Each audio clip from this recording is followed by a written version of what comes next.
자, 이제 그러면 본격적으로 리눅스를 써보도록 합시다. 리눅스를 쓴다는 거는 이렇게 터미널에다가 각종 명령을 쳐가지고 자기가 원하는 동작을 실행시키는 게 곧 리눅스를 쓰는 거겠죠. 근데 다들 많이 헷갈려 하는 게 터미널이랑 쉘을 많이 헷갈려 하세요. 근데 터미널은 입출력 창이고 쉘은 입력된 명령을 실행하는, 그리고 실행해서 나온 결과를 출력하는 명령 실행기입니다. 그래서 터미널 종류로는 콘솔, 엑스텀, 아이텀 뭐 이런 게 있고, 쉘의 종류는 sh, bash 아니면 뭐 cmd 이런 게 있어요. 그래서 터미널은 그냥 인터페이스고 쉘이 직접 명령어를 실행하는 프로그램이다 생각을 하시면 됩니다. 그래서 우리는 저번 주에 세팅한 클라우드 플레어의 브라우저 SSH 터미널로 bash 쉘을 쓸 거예요. 자, 그러면 리눅스에서 기본적인 명령어가 뭐가 있는지 살펴보도록 합시다. 네, 이 정도 명령어면은 여러분들이 리눅스를 좀 쓴다고 하실 수 있어요. 아마 리눅스를 쓰시면서 한 80% 정도는 이 명령어를 쓰시게 될 거예요.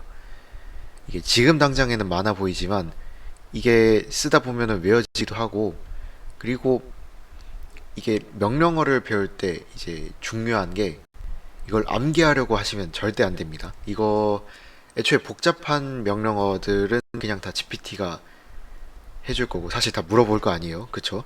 그리고 여러분들은 그냥 그거 이해할 수 있을 정도면 충분하니까 외우려고 하실 필요가 없고, 그리고 또 명령어를 까먹는다고 해서 문제가 될 건 없죠. 그것보다 중요한 거는 이러한 동작을 해주는 명령어가 있었던 것 같다 라는 것만 이제 기억하고 있으면 훨씬 물어보기가 용하니까 그 정도만 알고 계시면 됩니다. 우선 커맨드는 이런 식으로 구성되어 있어요. 명령어가 있고, 그 다음에 옵션이 중간에 들어가고, 그 다음에 인자가 필요하면은 인자가 뒤에 들어가고. 근데 이 옵션이나 인자도 외울 필요가 없어요. 그냥 명령어마다 애초에 같은 옵션도 다른 동작으로 하는 경우가 있거든요. 예를 들어서 이제 카피 N 옵션이랑 그랩의 N 옵션은 전혀 다른 옵션이에요. 그래서 이걸 외우려고 하면은 훨씬 헷갈리니까 그냥 명령어 헬프를 먼저 쳐서 대충 기억을 해낸 다음에 치는 연습을 그냥 하시면 좋아요. 그리고 뭐 여러분이 명령어를 처음 쓴다면은 맨 치고 명령어를 치면은 그게 매뉴얼이 나오거든요. 명령어 매뉴얼이. 그런 거 이제 정도까지는 아니고 이제 간략하게 보시면서 이렇게 쓰면 되겠다 하고 바로 명령어를 사용하는 그런 습관을 들이는 게 좋습니다. 당연히 GPT를 쓰셔도 되는데 이거는 GPT한테 물어보는 것보다는 이렇게 바로바로 보는 게 훨씬 적응하기도 좋고, 나중에 이제 명령어를 다시 쓰게 될 때도 훨씬 빠르게 사용하게 되실 수 있어요. 그래서 이거는 GPT보다는 헬프나 매뉴얼 이 명령어를 좀 더 추천드립니다. 그러면 우선 이제 리눅스의 파일과 디렉터리에 관련된 명령어를 살펴보도록 합시다. 네, 그러려면은 우선 파일과 디렉터리가 리눅스에서 어떻게 생겨 먹었는지 알아야겠죠. 일단 당연한 얘기인데, 네, 파일이죠. 그리고 디렉터리는 폴더예요, 폴더. 네, 파일에는 확장자라는 게 있어요. 이거가 이제 해당 파일을 어떻게 읽을지 표시해 두는 건데, 윈도우에서는 이 확장자를 보고 실행 프로그램을 결정을 하죠. 네, 리눅스에서는 이런 거 안 봅니다. 그러면 어떻게 하냐? 이 C방이란 게 있어요. 이 C방이 해당 스크립트 파일을 어떤 프로그램으로 읽을지 첫 줄에 써놓은 걸 C방이라고 해요. 그래서 예를 들어서 샵 느낌표하고 유저 빈 배시라고 하면은 배시라는 쉘을 써가지고 이 스크립트를 읽어봐라. 아니면은 파이썬이 적혀 있으면은 파이썬으로 이 스크립트 파일을 읽어라. 이런 식으로 표기를 해놓는 거예요. 근데 물론 모든 파일에 이렇게 적어 놓진 않아요.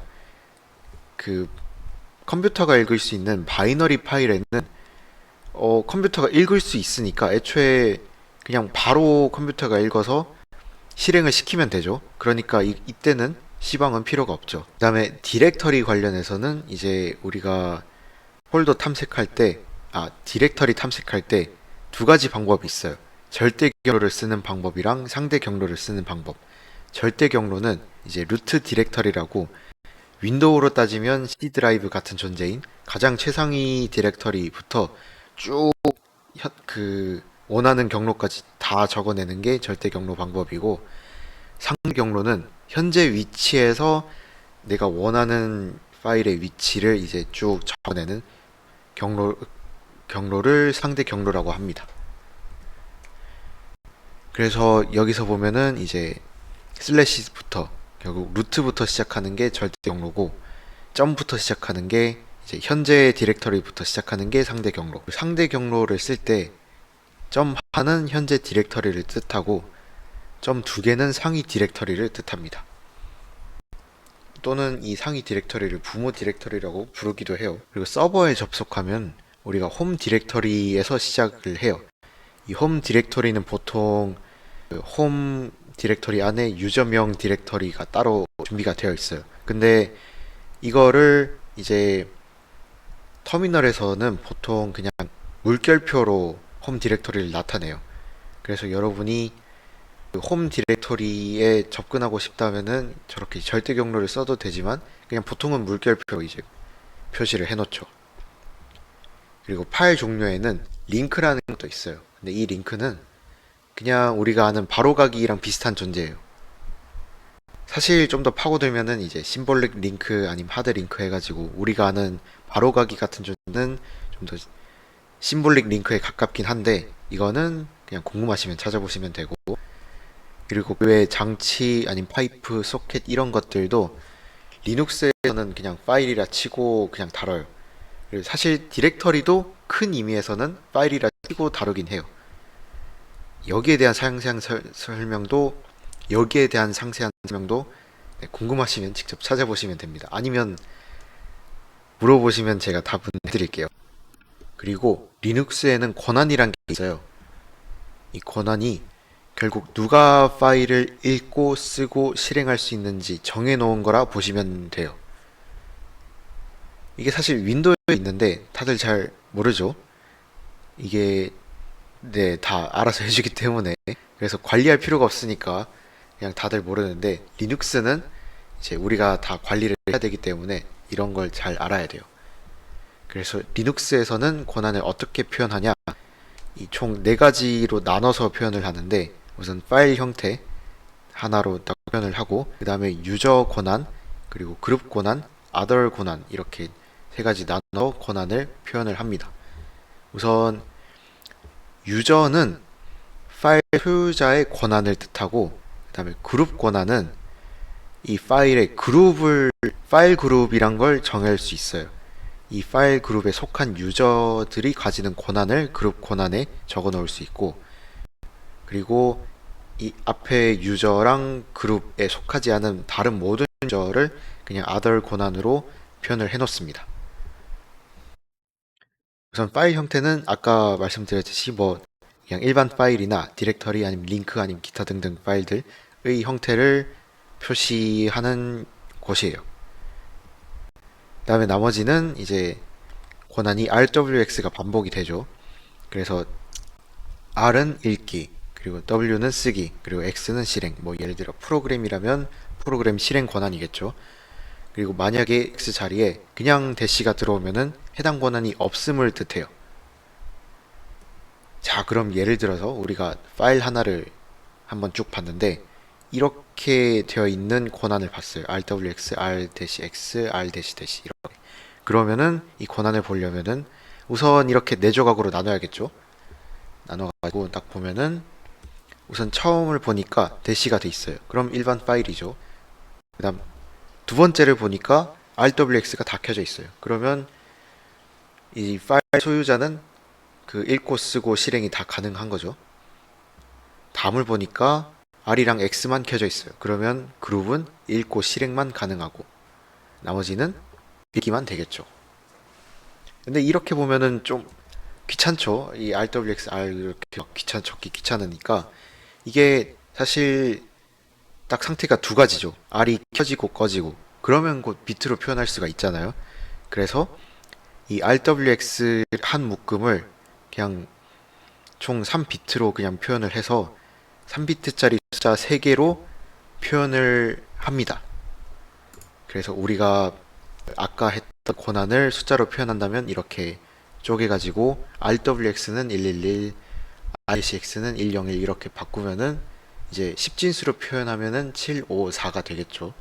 그래서 실제로 이렇게 권한을 바꾸도록 하면은 이 RWX 똑같은 게 밑에 나오는 걸 볼 수가 있죠.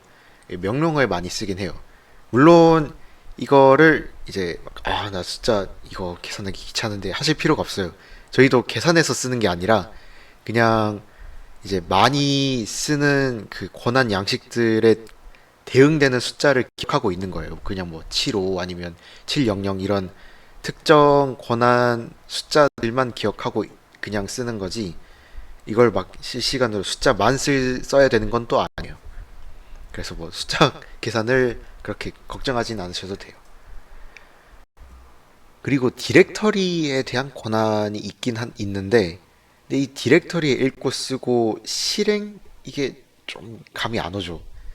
이게 각각 디렉터리를 읽는 거는 내부 목록을 보는 거고 디렉터리에 쓰는 거는 디렉터리 내부 파일을 생성하거나 삭제 아니면 뭐 파일 이름을 수정한다든지 그런 동작에 대한 권한이고 실행이 좀 중요해요. 실행은 디렉터리 내부를 진입하고 탐색할 수 있는. 그래서 반대로 이게 없으면은 디렉터리 내부 자체 진입도 못해요. 안에 있는 파일 들어가지도 못해요. 그리고 탐색도 불가능해요. 그래서 사실 이 실행이 있어야 읽기랑 쓰기가 좀 효력을 발휘를 한다고 보시면 돼요. X는 무조건 있어야 디렉터리를 쓸 수 있다라고 보시면 돼요. 그래서 이런 식으로 이 권한이 다 있는 RWX 권한이 다 있으면은 이렇게 내 목록을 읽을 수도 있고 아니면 내부에 있는 파일을 이름을 좀 바꿀 수 있고 그리고 내부에 있는 파일을 실행도 할 수 있죠. 이렇게 만약에 이렇게 권한이 없었다 치면은 뭐 읽고 쓰고 실행하는 게 다 permission denied가 뜨죠. 이렇게. 그리고 마지막으로 특수 권한이란 게 있어요. 이게 평소에는 생략이 되는데 뭐 set UID, set GID로 이제 권한을 대행한다든지 아니면 스티키 비시라는 또 다른 게 있는데 이것까지 설명하면은 좀 너무 범위를 넘어가서 이것도 나중에 찾아보시면 됩니다. 이것도 똑같이 저한테 물어보시면 제가 설명해 드릴 수는 있어요. 여기서 이제 명령어를 먼저 알아보고 갑시다. 근데 이 명령어를 제가 하나하나 다 설명드리진 않을 거예요. 그러면 시간이 너무 오래 걸리기도 하고 그리고 굳이 그렇게 설명을 해도 여러분이 직접 써봐야 이게 와닿기 때문에 그냥 간략하게 설명을 할 거고 이제 중요한 것만 좀 몇 개 짚고 넘어가고 여러분들이 나중에 그냥 댓글에 보시면은 명령어만 정리된 PDF 파일을 따로 보실 수가 있어요. 그냥 그거 쓱 보고 이렇게 쓰면 되구나 하고 직접 쳐보세요. 직접 쳐보고 GPT한테 돌려 이런 동작을 하려면은 이 명령어에 어떤 옵션을 줘야 돼? 아니면 어떤 인자를 줘야 돼? 그런 식으로 물어보면서 직접 쓰시면 됩니다. 그렇게 공부하시는 게 훨씬 빠를 거예요. 네, 그래서 설명에 대한 설명은 여기까지 하고 여기서 중요하게 보실 거는 굳이 따지면 ls-l이라는 옵션 이 -l이라는 옵션이 있으면은 디렉터리 내용 출력을 좀 자세하게 해주는데 여기 오른쪽에 보시면은 이제 권한도 나와 있고 그리고 뭐 소유 유저랑 그리고 파일 그룹이랑 뭐 기타 등등 여러 가지 정보가 다 나와 있는데 그냥 이 -l 옵션이 없으면은 그냥 요 맨 끝에 있는 이 파일 이름만 나옵니다. 그냥. 그래서 보통은 -l은 거진 다 붙여서 쓴다고 보시면 돼요. 정말 그냥 내가 안에 뭐가 있는지 보려고 하지 않는 이상은. 외에는 네, 그냥 다 한번 읽어보시고 이 다음으로는 매뉴얼 명령어랑 레스 명령어 이 두 개는 터미널 창을 전체를 다 쓰기 때문에 스크롤을 하면서 이제 내용을 읽으셔야 돼요. 그리고 스크롤을 왔다 갔다 하다가 종료를 하려면은 Q를 누르셔서 종료를 하실 수가 있어요. 이거 왜 여기서 못 나가요? 하다가 이제 하면 좀 큰일 나니까 네, Q로 종료한다는 거 알고 계시고 나머지는 그냥 한 번씩 읽어보면 돼요. 아까 권한을 설명하면서 유저와 그룹 얘기를 잠시 했었죠. 여기에 대한 설명을 좀 드릴게요. 우선 유저는 여러분 아시는 유저, 사용자 맞아요. 그냥 리눅스를 사용하는 사람이라고 생각하시면 되고, 근데 여기서 좀 특이한 유저가 있어요. 그걸 관리자 유저라고 루트라고 부르는데 이거는 윈도우의 어드미니스트레이터 계정 같은 존재라고 생각하시면 돼요. 그래서 시스템 수정이나 아니면 관리가 가능한 권한을 갖고 있는 유저고요. 그래서 권한의 최상위에 있는 유저라서 슈퍼 유저라고 부르기도 해요. 아니면 SU라고 줄여서 부르기도 하는데 이 명령어 SU랑 sudo도 여기서 나온 거예요. 이 sudo 명령어는 그냥 쉽게 수로 두한다, 그냥 루트로서 실행한다 라는 의미의 명령어예요. 근데 이게 헷갈리실 수 있는데 어렵지 않아요. 그냥 우리 잘 아는 관리자 권한으로 실행하면 이렇게 창 뜨는 거 있죠. 그거랑 똑같다고 보시면 돼요. 관리자 권한으로 실행.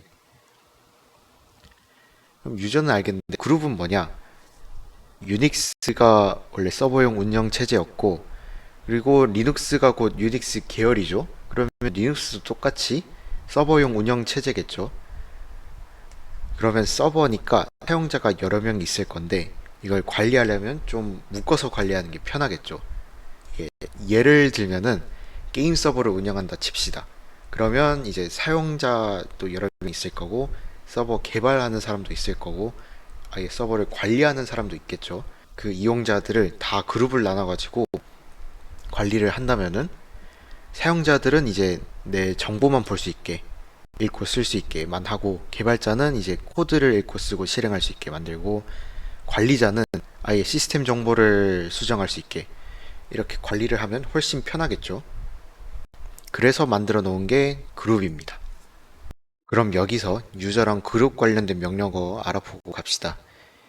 여기서 중요한 거는 일단 sudo는 제가 봤을 때 사용 빈도수 1일 수밖에 없죠. 웬만한 명령어들이 루트 권한이 필요한 명령어들이 되게 많아서 바로 밑에도 있죠. add 유저도 sudo가 필요한 명령어예요. 그래서 이 sudo 빈도가 되게 많아요. 자주 쓰시게 될 겁니다. 그리고 또 이 add 유저는 데비안 계열이라고 적혀 있죠. 사실 원래는 밑에 유저 모드 유저 딜처럼 유저 add라는 명령어가 따로 있어요. 그게 원래 원본 명령어인데 얘는 좀 불친절해요. 그냥 유저만 딱 만들어 놓고 다른 설정을 안 해주는데 이걸 좀 설정을 편하게 해주기 위해서 add user라는 명령어가 따로 데비안 계열에는 존재를 해요. 그래서 뭐 페도라 계열은 그냥 유저 add를 쓰셔야 될 거예요. 근데 뭐 저희는 데비안을 쓰니까 그냥 이거 마음대로 쓰시면 되고, 나머지는 또 읽어보시면 됩니다. 프로세스에 대한 설명을 해드릴게요. 프로세스가 뭐냐? 이 프로그램이랑 좀 다른 존재라는 걸 알고 계셔야 돼요. 프로그램은 그냥 실행 가능한 코드나 데이터 파일을 얘기해요. 그냥 파일. 근데 이 파일을 읽어서 이제 실제로 실행을 시키면은 프로세스가 되는 거예요. 그래서 얘는 실제 실행하고 있는 살아있는 애라고 보시면 되고, 그래서 이 프로세스에는 돌리고 있는 프로그램 코드 말고도 이제 실제 동작할 때 필요한 메모리 정보나 입출력 정보 뭐 아니 기타 등등 이런 것들이 포함이 돼 있어요. 그럼 새로운 프로세스가 생성되는 과정은 우선 포크라는 걸 실행하면은 이제 자기 자신을 복제해서 자식 프로세스를 만들 수가 있어요. 약간 세포 분열하듯이 똑같은 애가 나오고, 그럼 거기서 이그젝을 실행을 하면은 이제 자기 자신의 다른 프로그램을 또 로드를 할 수가 있어요.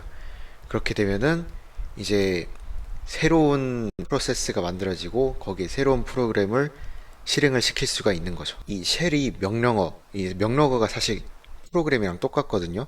이 명령어를 실행할 때도 똑같은 일이 일어나요. 포크로 우선 쉘에서 포크가 실행돼서 자식 프로세스가 생성이 되고, 자식 프로세스에서 이그젝을 통해서 해당 명령어 프로그램을 로드하고 실행을 한 뒤에 쉘이 프로세스가 이제 종료가 될 때까지 기다렸다가 이제 출력이 다 되고 이제 종료가 되면은 이제 다시 쉘로 원래대로 돌아오는 그런 구조가 되어 있어요. 그리고 여기서 자식이 표준 입출력을 상속받는다라고 되어 있는데, 아까 말씀드렸던 표준 입출력에 대한 설명을 해드리자면, 표준 입출력은 프로세스 입력과 출력의 기본값을 지정해 놓은 거예요. 그러니까 이 프로세스에서 여기서 입력을 받고 여기로 출력을 해라 라는 거에 기본값을 지정해 놓은 거라 보시면 돼요. 네, 쉘에도 당연히 표준 입출력이 있고, 그래서 쉘의 입력 기본값은 터미널에 키보드를 입력을 하면은 입력이 기본으로 들어가고, 쉘의 출력도 똑같이 터미널의 화면을 통해서 이제 출력을 하는 게 기본으로 설정이 돼 있어요.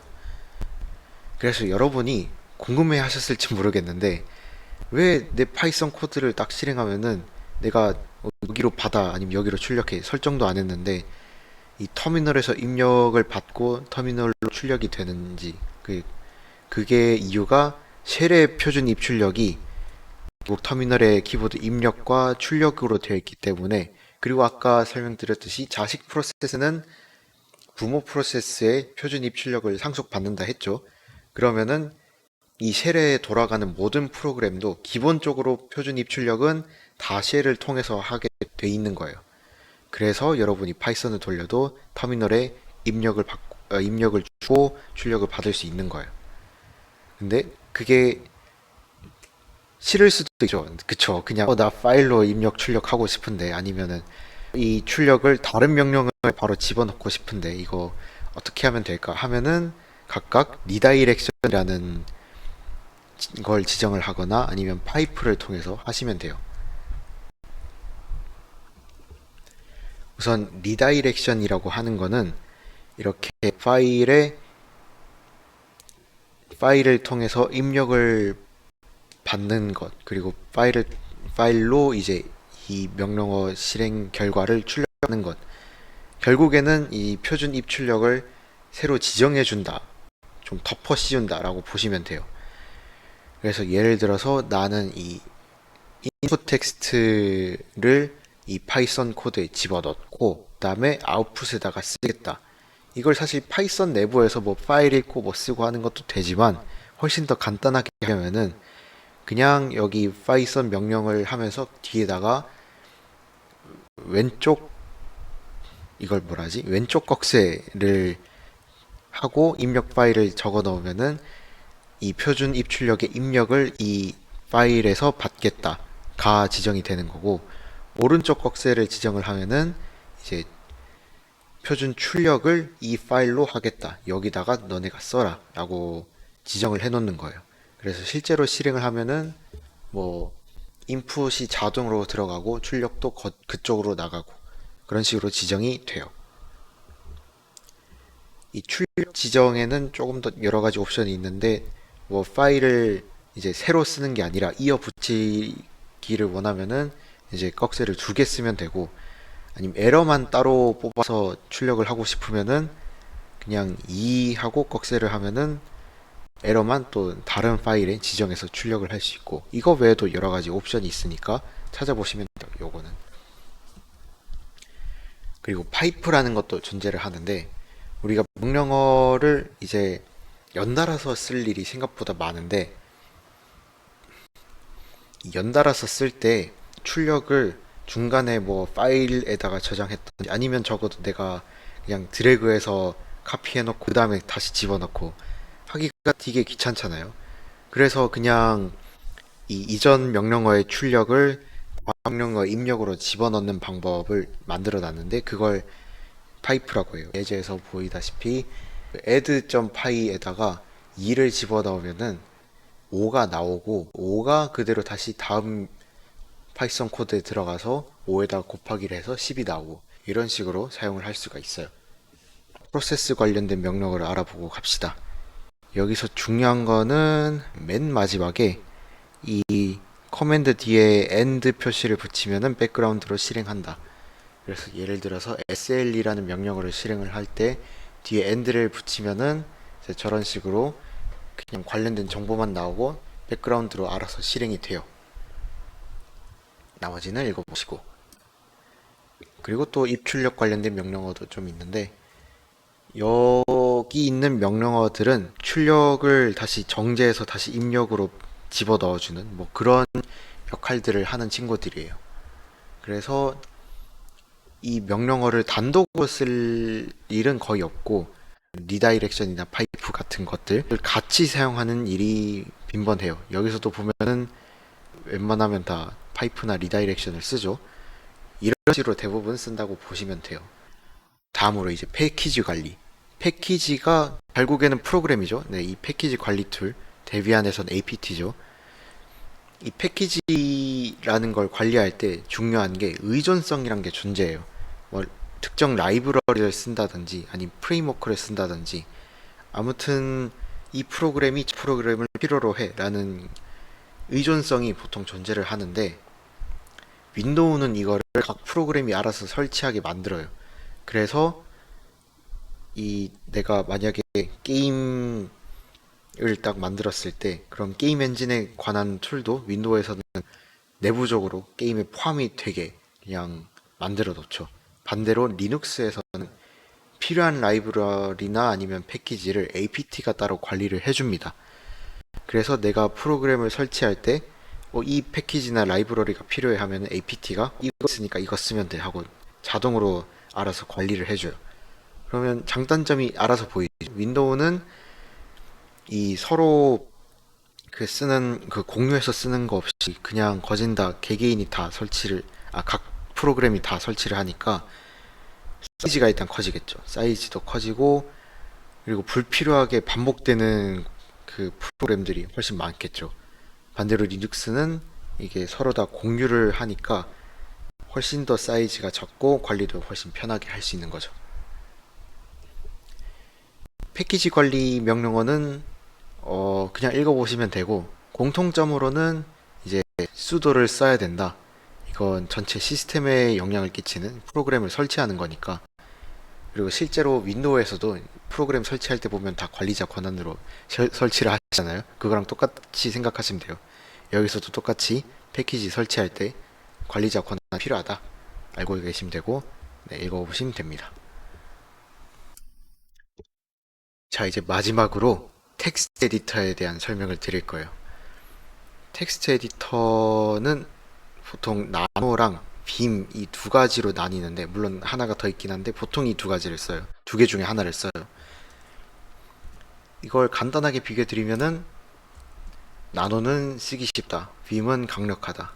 그러면 서로 이제 약점도 반대겠죠. 나노는 빔에 비해서는 좀 기능이 약하고 빔은 나노에 비해서 쓰기 어렵고. 우선 나노를 설명을 드리면은 나노를 처음 키면 딱 이 창이 나올 거예요. 그리고 여기서 아래쪽에 보면 명령어도 쭉 있죠. 이 명령어가 조금 특이하게 돼 있긴 한데 이 웃고 있는 것처럼 돼 있는 거 있죠. 이거가 컨트롤을 뜻해요. 그래서 컨트롤 X는 왼쪽 밑에 보시면 엑시스라 돼 있죠. 그래서 종료가 되는 키인 거고 그리고 여긴 안 나 있는데 컨트롤 O를 누르시면 저장이 되고 그리고 오른쪽에 보시면은 M 대시가 있죠. 이거는 Alt를 뜻해요. Alt. 그래서 뭐 Alt를 U를 하면은 언두가 된다. 그리고 밑에 나와 있다시피 그냥 컨트롤 G를 누르면은 명령어 도움도 바로 나오긴 해요. 그래서 입력 그냥 텍스트 입력 막 하다가 저렇게 명령어 바로바로 쓸 수 있으니까 적응하기도 쉽고 쓰기가 상당히 편한 축에 속해요. 하지만 빔은 우선 처음 키면은 입력이 안 될 거예요. 그게 왜냐면은 일반 모드에 있어서 그런데 일반 모드에서는 모든 키 입력이 텍스트 입력이 아니라 그냥 명령 키라고 생각을 하고 명령을 그냥 수행을 해버려요. 그래서 원래라면은 텍스트가 이렇게 쫙 있으면은 명령 키로 이제 편집을 하는 그런 모드인데 그러면 입력을 하려면은 이 여기 있는 IAOS 중에 하나를 눌러서 텍스트 입력 모드로 들어가야 돼요. 그래서 텍스트를 편집하고 또다시 ESC로 일반 모드로 나오고 그다음에 또 파일을 저장해야 된다 하면은 또 콜론을 쳐서 이제 명령형 모드로 들어가서 뭐 파일 저장 아니면 파일 새로 열기 그런 걸 또 해야 되고 이 여러 가지 모드부터가 복잡하죠. 모드만 복잡한 게 아니라 이렇게 명령어도 상당히 많이 있어요. 여기 보면 이 특수문자의 명령어가 뭐 있지 싶을 정도로 다 복잡하게 있죠. 사실 이래서 강력한 거기도 한데 근데 그만큼 당연히 배우기 어렵겠죠. 그쵸? 빔 너무 복잡한데 이거 다들 왜 쓰는지 모르겠다. 그냥 나눠 쓰시면 돼요, 사실. 왜냐면은 대부분 코딩이나 파일 수정 여러분들 이미 쓰고 계시잖아요. VS 코드로 다 하실 거고, 나노나 빔을 쓰는 경우가 권한 문제, 뭐 시스템 파일을 건드려야 돼서 이게 수도로 뭐 루트 권한으로 이 파일을 접근해야 된다. 아니면은 내가 VS 코드나 뭐 그런 게 지금 사용이 불가능하고 바로 그냥 터미널에서 이런 파일을 수정해야 된다 할 때 나노나 빔을 쓰게 되는데, 그러면은 사실 쓸 일이 일반 개발자들은 거의 없다고 보면 되죠. 그래서 시스템 인베디드 개발자 아니면은 애초에 나노도 쓸 일이 거의 없어요. 근데 쓸 일이 거의 없다는 게 또 하나의 문제가, 명령어를 배워놔도 안 쓰니까 까먹어요. 그래서 저는 그냥 나노를 쓰시라고 하는 거예요. 그리고 시스템 아니면 인베디드 개발자도 지금은 그냥 나노를 쓰시다가 내가 정 빔을 써야 되겠다 하면은 그때 배우시는 것도 괜찮습니다. 마지막으로 에디터나 아니면 기타 명령 알아보고 갑시다. 뭐 똑같이 빔이나 나노 그냥 치면은 빔 뒤에다가 그 텍스트 파일 이름을 그냥 지정을 하면은 텍스트 파일을 없으면 새로 생성하고 있으면 저걸 열어서 편집을 할 수가 있어요. 그리고 기타 명령어들이 쭉 있는데, 명령어라기보다는 좀 문법 아니면 네, 아무튼 그런 게 있는데, 우선 end를 집어넣으면은 명령어 1이 성공하면은 명령어 2를 실행한다. 그래서 1년의 그 프로그램을 실행할 때 뭐가 성공할 때 얘를 처리한다. 뭐 예를 들어서 파일을 가져오는 게 성공했으면은 파일을 처리한다. 같은 커맨드를 구성할 때 저걸 많이 쓰고, 반대로 실패하면은 또 동작을 해야 되는 게 또 따로 있을 수 있죠. 실패하면은 명령어 2를 실행한다. 그거는 그 바바 이렇게 쓰기도 하고, 그다음에 그냥 상관없이 그냥 명령어 그냥 쭉 실행시키는 거, 그거는 세미콜론을 쓰시면 되고, 그다음에 그 밑에는 해당 터미널을 통해서 프로세스, 지금 진행 중인 프로그램이 있다 칠 때 그때 그 신호를 보내는 방법이 있어요. 컨트롤 C를 누르면은 내가 지금 실행 중인 프로그램에다가 프로세스 종료 신호를 강제로 보내게 돼요. 그래서 종료를 할 수 있는 상황이면 프로세스가 꺼지고, 근데 컨트롤 C만으로 안 꺼지는 애들이 있긴 해요. 나 아직 못 꺼 하는 애들이 있는데, 그런 애들은 컨트롤 백슬래시를 하면은 조용해집니다. 좀 강제로 종료하는 느낌이긴 해서 잘못 쓰면 위험할 수 있긴 해요. 물론 대다수의 경우에는 그렇게 종료를 해도 문제가 없지만, 급히 닫아야 되는데 이 컨트롤 C로도 안 먹힌다면은 컨트롤 백슬래시로 그냥 급히 닫을 수는 있다. 알고 계시면 되고, 컨트롤 L은 이 터미널의 출력을 이제 밑에 있던 출력을 쫙 지우고 다시 처음에 있는 상태처럼 만들어주는데, 이거를 해주는 명령어가 있긴 해요. 그냥 클리어를 치면은 똑같이 실행이 되는데 그 터미널이 좀 정리가 된다. 그 정도로 알고 계시면 됩니다. 그 외에 여러 가지 도구들이 있어요. 넷플랜으로 네트워크 설정을 할 수도 있고, 시스템 CTL이나 저널 CTL로, 아니면 뭐 DMESC로 커널 로그 같은 거 볼 수 있고, 아니면 프로그램 실행 로그 같은 거 볼 수 있고, 프로그램 성능 측정에 퍼프나 아니면 타임 같은 걸로 시간 제거나 자원 얼마나 쓰는지 볼 수도 있고, 그리고 크론 탭이나 시스템 CTL로 컴퓨터가 켤 때마다 뭐 시작 프로그램 같은 거 설정하든지, 아니면은 뭐 매주 아니면 매일 몇 시에 어떠한 프로그램을 실행하겠다, 그걸 크론 탭으로 할 수도 있고, 이런 도구들이 있는데, 이것들은 이제 여러분들이 직접 찾아보고 이제 GPT의 도움을 받아서 배우시면 됩니다. 이번 주 이론 수업은 여기까지입니다.